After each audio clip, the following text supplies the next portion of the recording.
शार्दुल की गैर मौजूदगी में भूखी शिजा बहुत हिम्मत जुटाकर नीचे रसोई में नौकरों से खाना मांगने के लिए जा ही रही थी कि मलका जान ने उसे देख लिया और उसे अपने साथ शाह हवेली के भोजन कक्ष में ले गई।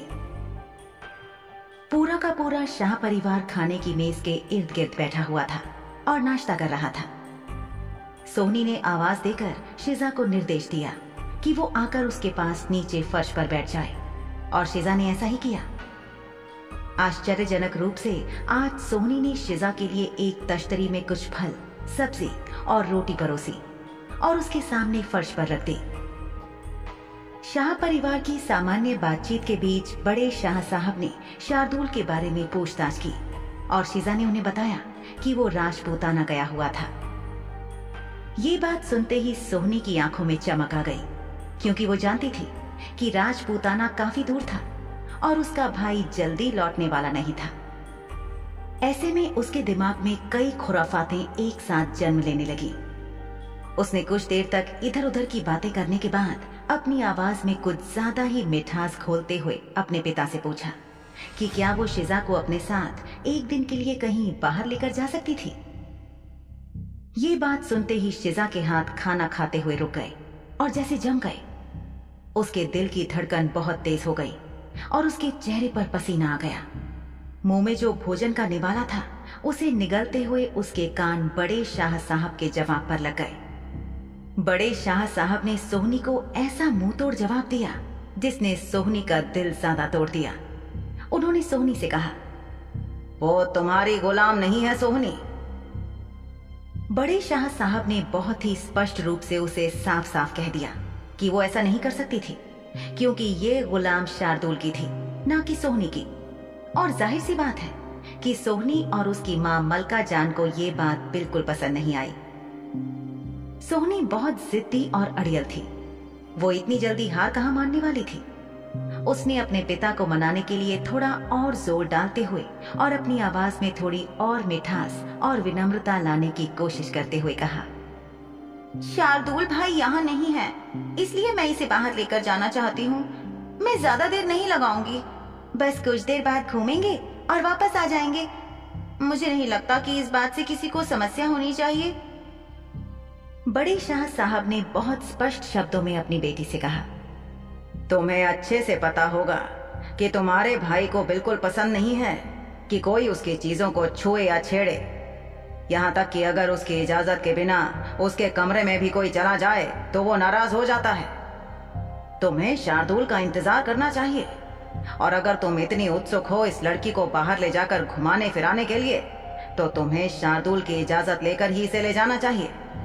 शार्दुल की इजाजत के बिना ऐसा कुछ भी करके तुम सीधे सीधे उसका गुस्सा मोल ले लोगी और कुछ नहीं।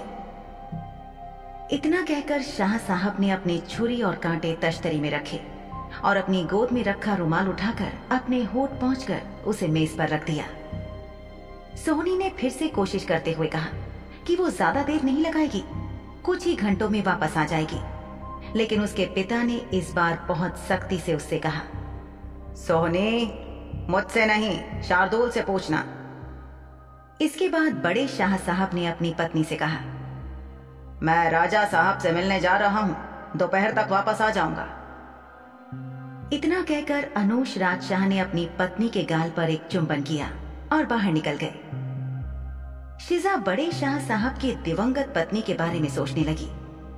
उसके दिमाग में रह रहकर सवाल आ रहा था कि क्या अवंतिका और शार्दुल की दिवंगत मां इस महिला मलका जान से किसी तरह से बेहतर थी। शिजा ने देखा था कि शार्दुल अपनी मां से बहुत प्यार करता था। उसने अपनी प्रिय मां की हर एक याद को अपने दिल से लगा रखा था और उसकी हर चीज को संभाल कर रखा हुआ था। शार्दुल के इसी व्यवहार को देखकर शिजा ये सोचने पर मजबूर हो गई थी कि क्या महजबीन शाह एक अच्छी महिला थी या वो किस तरह की महिला थी। कभी कभी शिजा के दिमाग में सवाल आता था कि क्या वो एक प्यारी महिला थी कि उसका बेटा उसे इतना याद करता था।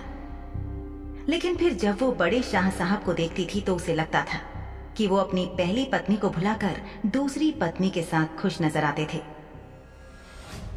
अपना अपना खाना खत्म करके अब जब अवंतिका शाह और बड़े शाह साहब भोजन कक्ष से बाहर निकल चुके थे तो शिजा जल्दी जल्दी अपना खाना निकलने लगी। वो चाहती थी कि अपनी तश्तरी में रखा खाना खत्म करके फटाफट शार्दुल के कमरे में वापस चली जाए। इसलिए जैसे ही खाना खत्म हुआ वो खड़ी हुई और बाहर निकलने लगी। तभी उसने मलका जान की आवाज सुनी। क्या तुम इतना भी नहीं जानती कि जब तक घर के मालिक या मालकिन अपना खाना खत्म नहीं कर लेते या तुम्हें जाने की इजाजत नहीं देते, तब तक किसी नौकर का यूं खाने के कमरे से बाहर निकलना, वो भी तब जब परिवार के अन्य सदस्य अभी भी खा रहे हों, तो ये बेहद असभ्य और अपमानजनक माना जाता है। शिजा ने तुरंत अपने कदम रोक लिए। माफी मांगते हुए उसने अपना सिर झुका लिया। शिजा ने माफी मांगते हुए मलका जान से कहा कि उसे इस नियम के बारे में पता नहीं था और वो वाकई शर्मिंदा थी और माफी चाहती थी।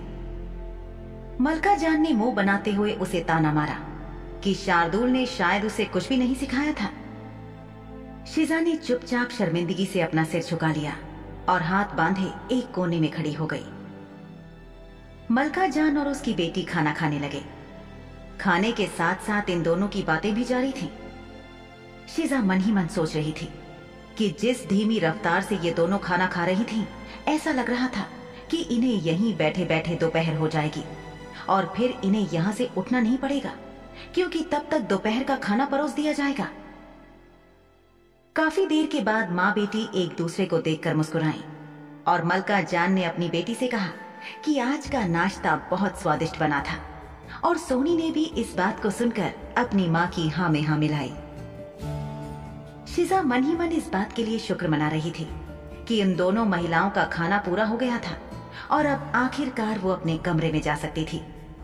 लेकिन तभी उसने देखा कि सोनी ने घूरकर शिजा को देखते हुए अपनी माँ से पूछा, माँ, क्या मैं इस गुलाम लड़की को कुछ देर के लिए बाहर ले जाऊं?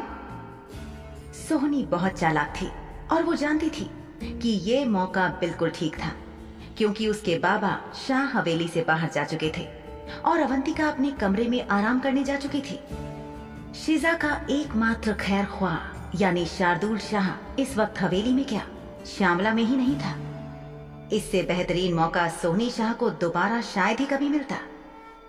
हालांकि दोनों माँ बेटी ने मिलकर पिछली रात को शिजा को दंड दिया था, लेकिन सोनी अभी भी संतुष्ट नहीं थी।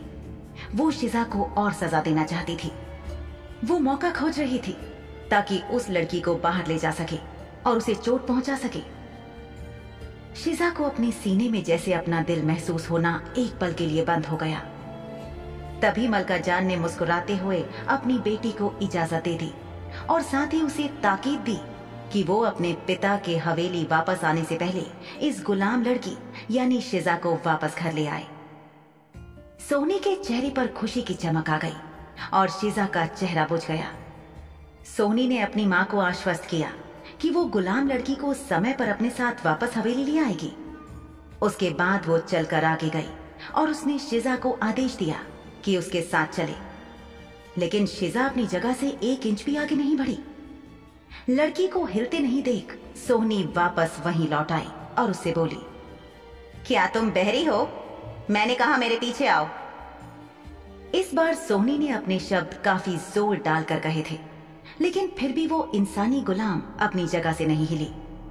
इसके बजाय शिजा ने बड़े अदब के साथ सोनी से कहा, बड़े शाह साहब ने आपसे कहा था कि मुझे कहीं भी ले जाने के लिए आपको शार्दुल मालिक से अनुमति लेनी होगी। शिजा ने ये बात कह तो दी, लेकिन उसके हाथ पैर ठंडे पड़ने शुरू हो गए, क्योंकि वो जानती थी कि इसके बाद उस पर क्या अजाब आने वाला था। मलका जान ने शिजा को घूरा और वो तेजी से दरवाजे की तरफ बढ़ गई। लेकिन ये क्या? भोजन कक्ष से बाहर जाने की जगह मलका जान ने कमरे के दरवाजे को अंदर से बंद कर दिया। शिजा की नजर सोनी से मिली तो उसने देखा सोनी बहुत ही विचित्र तरीके से मुस्कुरा रही थी। सोनी के मन में बार बार यही विचार आ रहा था कि पिछली बार जब इस नौकरानी ने सोनी से जबान लड़ाई थी तो सोनी ने उसका वो बुरा हाल किया था कि अगर शार्दुल शाह खुद बीच में आकर इसे नहीं बचाता तो शायद उस दिन सोनी ने उसकी जान ही ले ली होती। अगले ही पल तेज गति से सोनी शिजा के पास आई और उसे दीवार के साथ धकेल दिया। शिजा की पीठ दीवार से रगड़ खा रही थी और उसके चेहरे पर दर्द उभरने लगा जैसे ही उसके जख्म पर दबाव पड़ा, उसके मुंह से चीख निकलने को हुई, लेकिन सोहनी ने अपने हाथ से शिजा का मुंह कसकर बंद कर दिया। सोहनी निर्विवाद रूप से पिशाचिनी होने की वजह से शिजा से बहुत ज्यादा ताकतवर थी। भोजन कक्ष की दीवारें लकड़ी की बनी थीं और नक्काशीदार थीं। शिजा की पीठ लगातार इस नक्काशीदार लकड़ी पर रगड़ खा रही थी और उसके जख्म में दर्द हो रहा था। उसके चेहरे पर परेशानी के भाव देखकर सोहनी शाह ने उसे और जोर से दीवार के विपरीत दबाया, जिससे शिजा की पीठ के घाव की पपड़ी उतर गई और उसके जख्म में से खून बह निकला। घाव अभी ताजा ही था, ठीक से सूखने नहीं पाया था, इसलिए शिजा की तकलीफ बहुत ज्यादा बढ़ गई थी। शिजा को अपने रोजमर्रा के काम के लिए भी झुकना पड़ता था और कई बार वो अनजाने में ये भूल जाती थी कि उसे चोट लगी थी और किसी न किसी काम के लिए झुक जाती थी, जिससे उसकी पीठ पर खिंचाव पड़ता था और उसका जख्म भली भांति ठीक नहीं हो पा रहा था। इस वक्त नक्काशीदार दीवार की बाहर निकली हुई कुछ आकृतियां शिजा की पीठ में चुभ रही थीं और उसके जख्म को कुरेद रही थीं, जिससे उसकी आंखों में आंसू आ गए। शिजा तकलीफ में थी, लेकिन उसकी हालत को और भी ज्यादा बदतर बनाने के लिए सोहनी ने अपने दाहिने हाथ से शिजा का हाथ मोड़ दिया। दर्द से शिजा का शरीर अकड़ गया और वो अपने पैरों की उंगलियों की नोक पर खड़ी हो गई। उसका शरीर सोहनी के दबाव बनाने की दिशा की तरफ झुक रहा था, क्योंकि विपरीत दिशा में रहने पर उसे बहुत ज्यादा दर्द हो रहा था। सोहनी ने शिजा को घूरते हुए अपना हाथ घुमाया और उसकी प्रतिक्रिया का आनंद लेते हुए उसकी घुटी घुटी सी चीख सुनकर आनंद लेने लगी। उसका हाथ अभी भी शिजा के मुंह को कसकर ढके हुए था। युवा पिशाचनी ने कहा, अगर तुमने चुप करके मेरे आदेश का पालन कर लिया होता तो तुम्हारे साथ ऐसा नहीं होता। फिलहाल तुम सिर्फ मेरी गुलाम हो, मेरे पैरों की जूती की धूल बराबर की एक इंसान, समझी? ये कहते हुए सोहनी ने अपने हाथ को और घुमाया, जिससे शिजा की बाजू कंधे से और ज्यादा घूम गई और दर्द के कारण उसकी आंखों से टप टप आंसू गिरने लगे। सोहनी ने उसका मजाक उड़ाते हुए कहा, ये रोने धोने का कोई फायदा नहीं है, मेरा भाई तो यहाँ है नहीं, इसलिए जब वो वापस आएगा तो मैं और माँ इस हादसे को दुर्घटना का रूप दे देंगे और उसे यकीन करना पड़ेगा। इस वक्त तुम्हारे साथ कुछ भी हो जाए तुम्हें कोई बचाने वाला नहीं है, तुम पूरी तरह से मेरी दया पर हो। इतना कहकर सोहनी निर्दयता से मुस्कुराई। शिजा ने बहुत मुश्किल से सोहनी के हाथ को अपने मुंह पर से हल्का सा हटाने की कोशिश करते हुए गिड़गिड़ाते हुए उससे प्रार्थना की कि वो उसे छोड़ दे। शिजा बार बार उससे विनती कर रही थी कि वो उसे जाने दे। उसके कंधे से लेकर पीठ तक जबरदस्त दर्द हो रहा था और वो जानती थी कि अगर ये पिशाचिनी थोड़ा सा और मुड़ी तो शायद उसका हाथ कंधे पर से उखड़ जाएगा। तभी सोहनी ने उसका मजाक उड़ाते हुए फिर से कहा, क्या क्या कहा तुमने? जरा जोर से कहना, कुछ मांग रही हो क्या? तभी मलका जान ने अपनी बेटी से कहा, ऐसा लगता है कि शार्दुल ने इस लड़की को कुछ भी नहीं सिखाया है, ये हमारे समाज और बिरादरी में केवल हमें शर्मसार ही करेगी और कुछ नहीं। अगर शार्दुल इस कदर इसे अपने साथ रखने पर तुला हुआ नहीं होता तो मैं तो इसे हवेली से किसी भी पल निकाल देती, किसी व्यावसायिक संपर्क वाले परिवार को तोहफे में ये गुलाम दे देती, क्योंकि मुझे ये लड़की फूटी आंखों नहीं सुहाती। मैं तुम्हें बता नहीं सकती सोहनी कि मुझे शार्दुल से इसकी नजदीकी को लेकर कितनी चिंता है। सोहनी ने अपनी माँ को आश्वस्त करते हुए कहा, मैं आपकी फिक्र समझ सकती हूँ माँ, आप निश्चिंत हो जाइए। आज मैं इसे बाहर लेकर जा रही हूँ और मैं इसे ठीक से इसकी औकात और जगह दोनों दिखा दूंगी। आज के बाद ये इस घर की प्रतिष्ठा को नुकसान पहुंचाने के बारे में सपने में भी नहीं सोचेगी। पिशाच माँ बेटी की जोड़ी क्या करने जा रही थी शिजा के साथ?